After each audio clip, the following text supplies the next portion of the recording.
Good morning, dear students.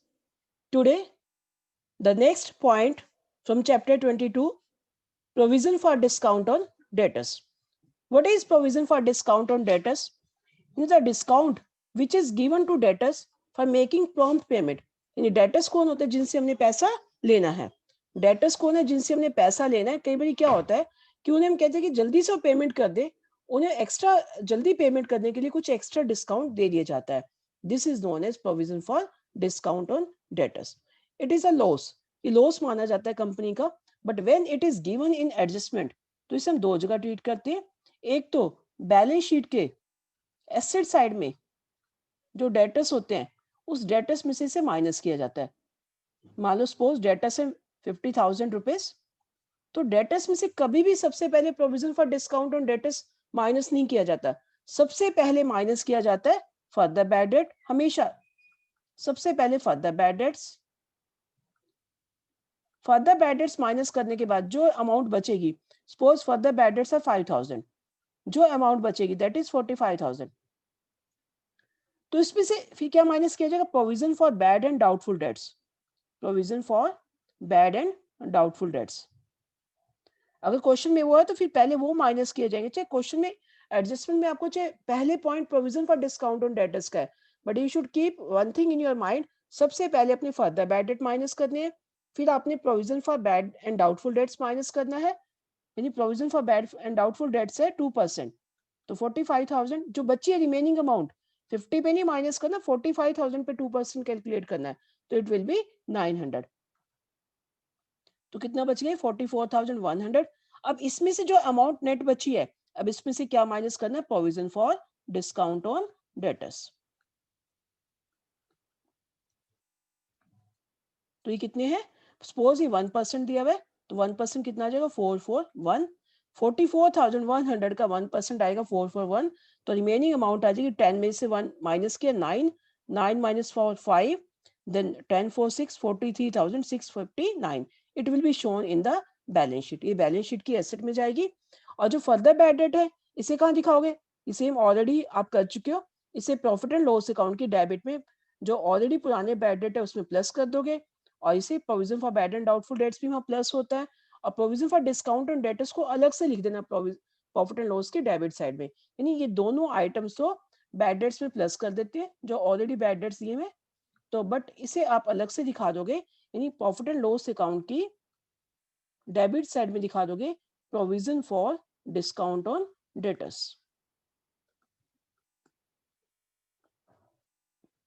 So in this way you have to solve this point.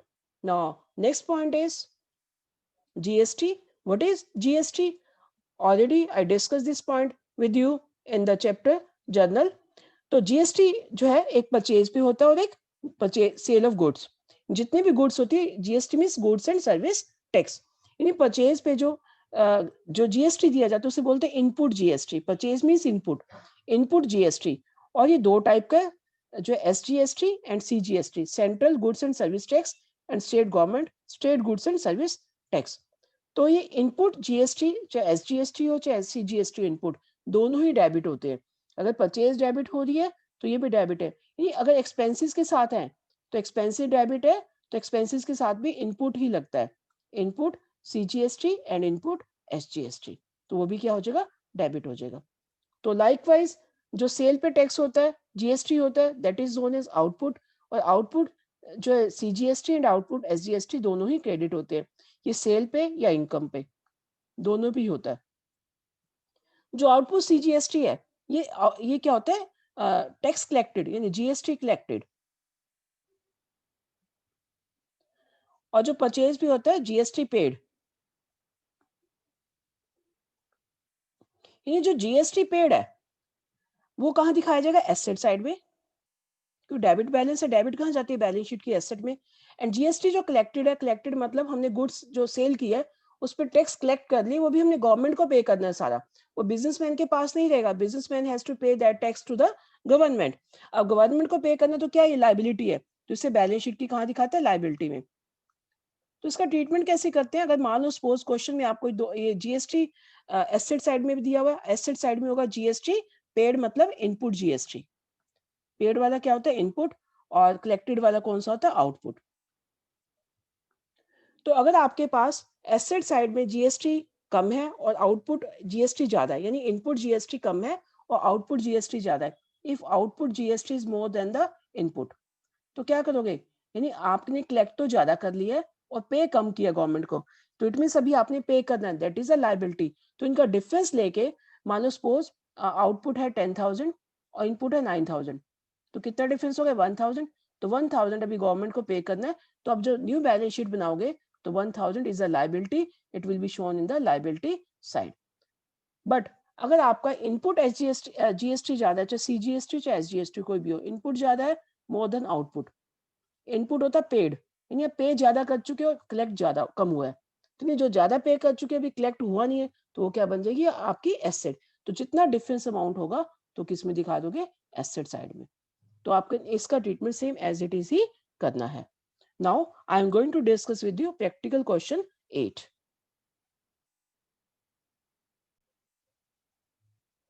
This is a statement of practical question 8.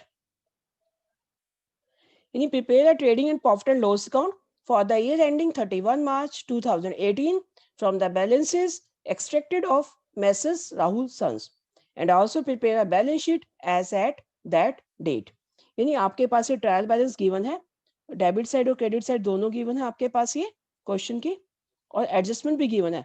अब इस question को कैसे solve करना है, यानी मैंने ऑलरेडी टोल्ड यू कि सबसे पहले क्वेश्चन को स्टार्ट करना है हमने एडजस्टमेंट साइड से। एडजस्टमेंट आपकी हमेशा दो जगह ट्रीट की जाती है, तो पहले हम एडजस्टमेंट को सोल्व करेंगे। तो यहाँ पर एडजस्टमेंट क्या है, सबसे पहले एडजस्टमेंट कौन सी है, कमीशन रिसीव्ड इन एडवांस। अब कमीशन को कहाँ दिखाना है, कमीशन एडवांस है, अभी एडवांस कमीशन है तो इसे कहाँ दिखाएंगे, एक बात तो हम कमीशन में से क्या कर देंगे, इसको माइनस, कमीशन इनकम है तो प्रॉफिट एंड लॉस की क्रेडिट साइड में कमीशन लिखेंगे और कमीशन में से इसे क्या कर देंगे, माइनस कर देंगे। अब एडवांस में मिल चुकी है तो दूसरी जगह कहाँ जाएगी, बैलेंस शीट की लायबिलिटी में। तो I am going to show this point. Now this is the format of trading and profit and loss account for the year ended 31 March 2018। तो एक एक एडजस्टमेंट मैं आपको यहाँ पर रीड करती जा रही हूँ और आपको बताती जा रही हूँ इसको सॉल्व कैसे करना है आपने। तो फर्स्ट एडजस्टमेंट आपकी बुक की है, commission received in advance rupees 1,000, ये एडजस्टमेंट है फर्स्ट।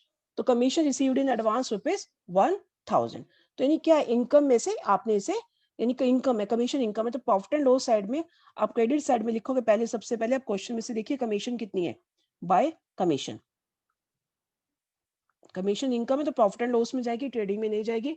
कमीशन चेक करिए, कमीशन क्रेडिट साइड में होगी, इनकम है तो इट इज 4,000। तो एडवांस कमीशन है तो एडवांस कमीशन इसमें से आप क्या कर दोगे, माइनस, कितनी एडवांस कमीशन 1,000, तो कितना आ जाएगा यहाँ पर 3,000 रुपीज। तो सबसे पहले अपने क्या करना है, जितनी कमीशन है आप अपनी बुक में से टिक मार्क कर लोगे, कमीशन रिसीव्ड उसका ट्रीटमेंट हो चुका, उसमें से एडवांस कमीशन 1,000 माइनस करके तो 3,000 आप प्रॉफिट एंड लॉस की क्रेडिट साइड में दिखा दोगे। अब 1,000 जो एडवांस रिसीव कर चुके हैं लाइबिलिटी है, तो इसे नेक्स्ट कहाँ दिखाओगे, बैलेंस शीट की लाइबिलिटी में। तो this is the format of balance sheet. तो मैं लाइबिलिटी में दिखा देती हूँ, क्या लिखना है, एडवांस कमीशन रिसीव्ड, यानी कमीशन रिसीव्ड इन एडवांस भी लिख सकते हो या एडवांस कमीशन भी लिख सकते हो। तो कितनी, 1,000 रुपीज। तो in this way first point आप ऐसे सॉल्व करोगे। नाउ सेकेंड एडजस्टमेंट है, आप अपनी बुक में से साथ साथ रीड करते चलिए। Rent receivable rupees 2,000 subject to levy of CGST and SGST at the rate of rupees at the rate of 9% each। यानी रेंट रिसीवेबल 2,000 है तो ऑलरेडी रेंट कितना था, 6,000 था। ठीक है, पहले तो इन पे जो है जितना भी रिसीव करना उस पर CGST SGST है, तो बेटर ये है कि पहले अब इसकी एंट्री कर लिया करो। रेंट रिसीवेबल मतलब रेंट अभी मिलना है आपको, यानी एक्रूड रेंट है, तो एक्रूड रेंट के आपकी इनकम एसेट है, तो एसेट को कैसे जनरल एंट्री करके देखिए ना तो आराम से पॉइंट समझ आ जाएगा। एक्रूड रेंट कितना है, कितना रेंट है, एक्रूड रेंट हमें पता नहीं कितना, टैक्स भी है उसमें, जीएसटी भी है, टू रेंट। अब रेंट क्रेडिट हो रहा है, इनकम है रेंट, तो आपके पास जो आउटपुट सीजीएसटी आ जाएगा एंड आउटपुट एसजीएसटी आ जाएगा। हाँ जी, 2000 रेंट है, रेंट तो रेंट में जाएगा 2000 रुपीज। अब इसमें 9%, तो 2000 का 9% 180 एंड 180, इतना हो गया। तो रेंट में तो प्रॉपर जितनी अमाउंट है बेसिक अमाउंट जाएगी, तो 2000 प्लस 180 प्लस 180 360 हो गया, तो 2360 ये जाएगा आपका आउटस्टैंड एक्रूड रेंट में। तो यानी आपने क्या करना है, जब भी आपने क्वेश्चन करना है तो क्वेश्चन करते हुए रेंट में तो प्लस होगा सिर्फ 2000, क्योंकि आपके पास कितना रेंट रिसीव्ड है पहले क्वेश्चन में चेक करिए। रेंट रिसीव्ड है 6000, क्रेडिट साइड में देखिए रेंट कितना दिया है 6000, तो 6000 आप कहाँ लिखोगे, प्रॉफिट एंड लॉस की क्रेडिट साइड में लिख दोगे बाय रेंट 6000, और प्लस अभी रेंट रिसीवेबल है यानी एक्रूड रेंट है, कितना एक्रूड रेंट 2000, तो यहाँ पर तो 8000 दिखा दोगे।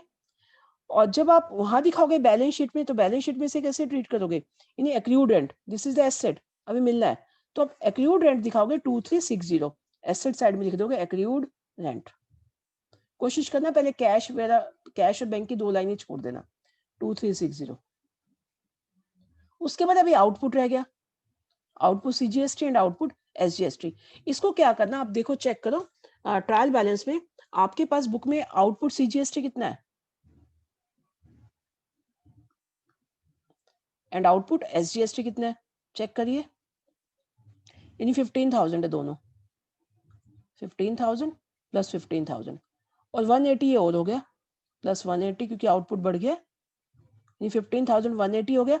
और इनपुट भी चेक कर लो साथ साथ, इनपुट कितना है, इनपुट है 10000, सीजीएसटी भी 10000 है और एसजीएसटी भी 10000 है, तो दोनों ही 10000 है। अभी मैंने आपको ट्रीटमेंट बताया था। अब देखो कौन सा आउटपुट, कौन सा टैक्स ज्यादा है, आउटपुट ज्यादा है, यानी आउटपुट आ रहा है 15180 और इनपुट आ रहा है 10000। तो आपके पास आउटपुट ज्यादा है मतलब कलेक्ट ज्यादा हो गया, तो लाइबिलिटी है, तो इन दोनों का डिफरेंस कर लो, कितना हो गया 15180 में से 10000 गया तो 5180, यानी आउटपुट ज्यादा है तो लाइबिलिटी है। तो बैलेंस शीट की लाइबिलिटी में सीधा लिख ही दो इसको, आउटपुट सीजीएसटी, ये कैलकुलेशन मैंने कर दी, कितना हो गया 5180 एंड आउटपुट एसजीएसटी। और कोशिश करना ये डिजिट के नीचे डिजिट आए, टेढ़ा मेढ़ा मत लिखना, ये तो फिर टोटलिंग करने में दिक्कत हो जाती है। एसजीएसटी 5180, ठीक है। तो इस तरह से आप ये वाली एडजस्टमेंट भी सोल्व कर देना। नेक्स्ट एडजस्टमेंट क्या है, salary outstanding ₹1000 and insurance prepaid ₹800। अब सैलरी आउटस्टैंडिंग, सैलरी क्या एक्सपेंस है, तो पहले प्रॉफिट एंड लॉस पे चलते हैं।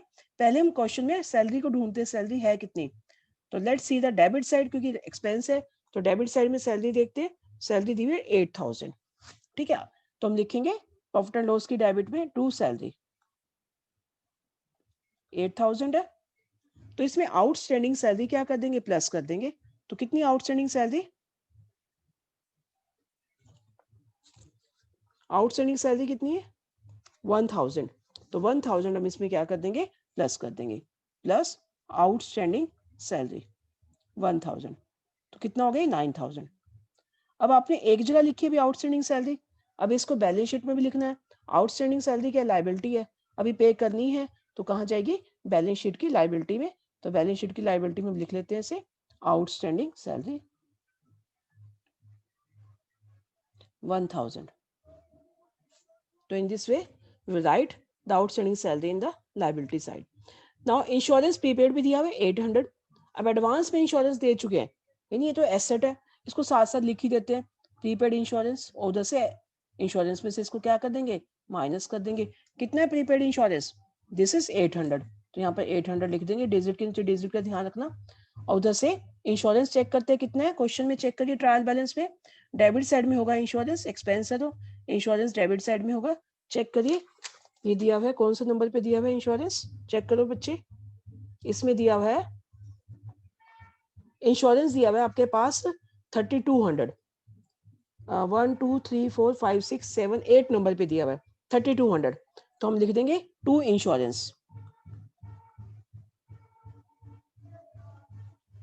3200, और इसमें आउटस्टैंड सॉरी इसमें क्या है प्रीपेड है ना, तो प्रीपेड वाला माइनस होगा, दिस इज प्रीपेड, तो ये क्या कर देंगे माइनस कर देंगे, तो माइनस प्रीपेड इंश्योरेंस कितना 800 है, तो 32 में से 800 गया, इट विल बी 2400. तो इन दिस वे आपने थर्ड वाली एडजस्टमेंट भी सॉल्व कर ली है. Now fourth adjustment is further bad debts rupees 1000 and provision for bad debts 5% and provision for discount on debtors 2%. अब तीन चीज दी हुई है. क्या दी हुई है? एक तो फर्दर बैड डेट दिए हुए. फर्दर बैड डेट कितने दिए हुए? आपको क्वेश्चन में 1000 दिया हुआ है. और प्रोविजन कितना दिया बैड डेट का? 5%. और प्रोविजन फॉर डिस्काउंट कितना दिया हुआ है? This is 2%. तो सबसे पहले ये तीनों आइटम्स ही हम डेटर्स में से माइनस कर देते हैं. तो पहले सबसे पहले हम इसे बैलेंस शीट में ट्रीट करेंगे. तो बैलेंस शीट पे चलते हैं. This is the balance sheet. तो हम क्या करेंगे? सबसे पहले यहाँ पर डेटर्स लिखेंगे. तो डेटर्स कितने हैं बैलेंस शीट में चेक करते हैं. डेटर्स दिए हुए ट्रायल बैलेंस की डेबिट साइड में. ट्रायल बैलेंस की डेबिट साइड में सन्डी डेटर्स, ये आपकी 6 नंबर पे अमाउंट दी हुई है 82,000. तो सन्डी डेटर्स लिखेंगे हम. 82,000 है. 82,000. सबसे पहले इसमें से further bad debt minus. Further bad debts कितने दिए हुए यहाँ पर? 1000. तो 1000 माइनस करेंगे तो कितना आ गया? ये 81,000 आ गया. फिर क्या माइनस होगा? Provision for bad and doubtful debts. New, इसको न्यू प्रोविजन भी बोल देते हैं. ठीक है, न्यू प्रोविजन. तो कितना है न्यू प्रोविजन इस क्वेश्चन में? कितने परसेंट है? 5%. तो 81,000 का 5% लोगे तो इट विल बी 4050.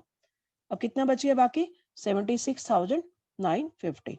अब इसमें से क्या माइनस करोगे? Provision for discount on debtors.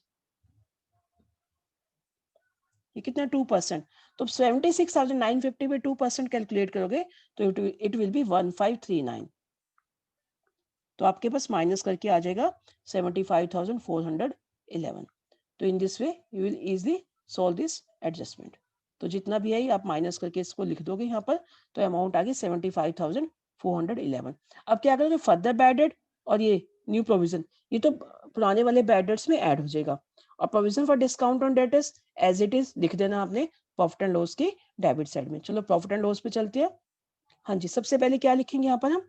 Bad debts लिखोगे. तो बैड डेट्स क्वेश्चन में चेक करो बैड डेट्स कितने दिए हुए. बैड डेट्स दिए हुए हैं क्वेश्चन में 2000.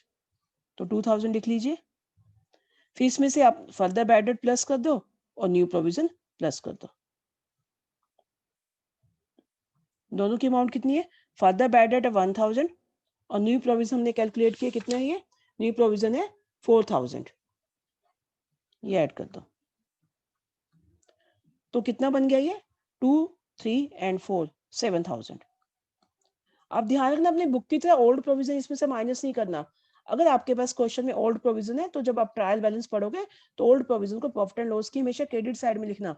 ओल्ड प्रोविजन को इसमें से माइनस मत करना, नहीं तो क्वेश्चन कॉम्प्लिकेटेड हो जाता है. तो ओल्ड प्रोविजन आप इसमें से माइनस नहीं करना आपने. अगर क्वेश्चन में गिवन है तो इस क्वेश्चन में गिवन है 2500 ओल्ड प्रोविजन है, तो उस ओल्ड प्रोविजन को यहाँ माइनस करने की बजाय क्रेडिट साइड में लिख दोगे बाय ओल्ड प्रोविजन 2500. तो दोनों साइड का 2500 टोटल ज्यादा आएगा इस केस में. ठीक है, तो बाकी आंसर आपका सेम उतना ही आएगा जितना पहले है. उसके बाद क्या दिया है क्वेश्चन में? Closing stock. क्लोजिंग स्टॉक कहाँ जाता है? एक तो ट्रेडिंग अकाउंट की क्रेडिट साइड में बाय क्लोजिंग स्टॉक.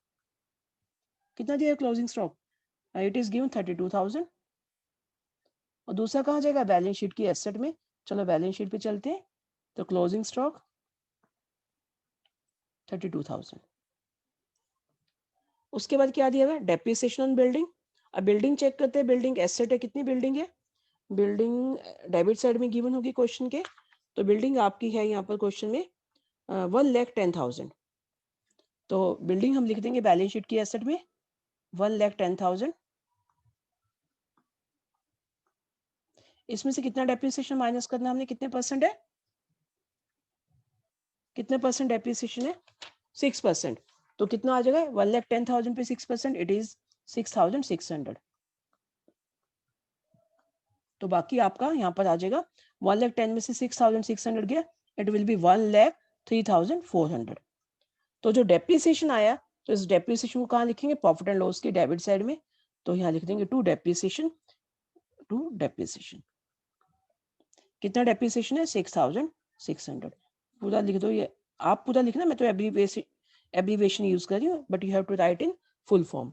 तो these are the adjustment which you have to solve.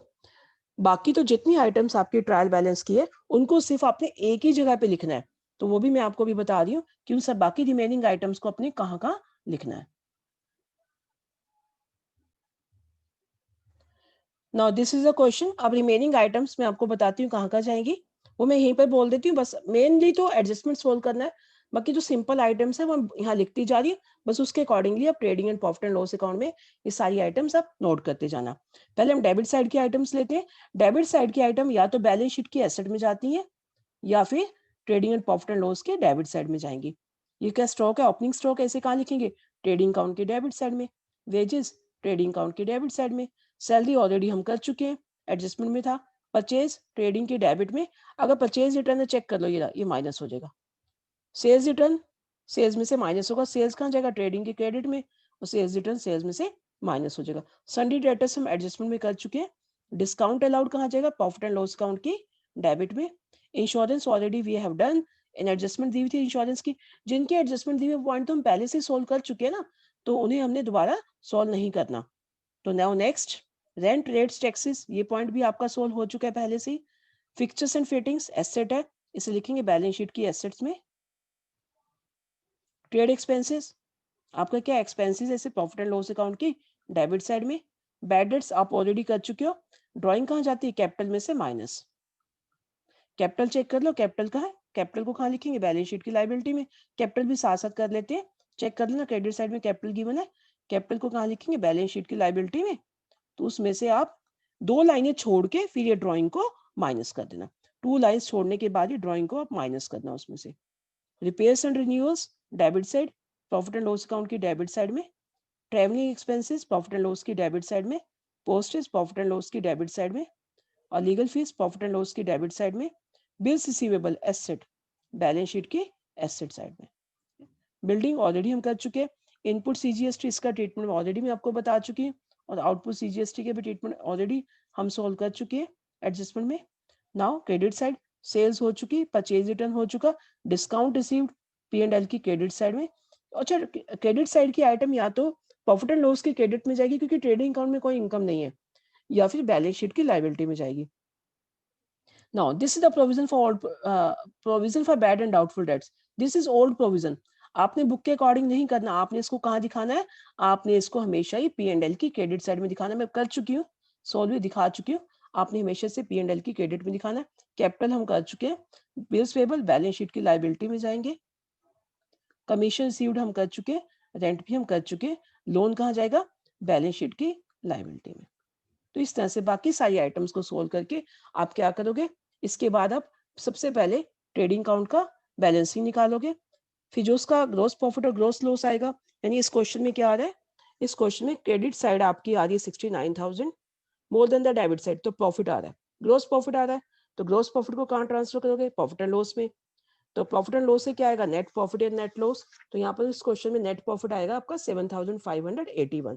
तो उस नेट प्रॉफिट को आप कैपिटल में प्लस कर देना, तो बस फिर आप बैलेंस शीट का टोटल करोगे तो टोटल आपका बिल्कुल ही इक्वल आएगा। तो in this way you can solve a practical question up to 8 like this. Thank you and have a nice day.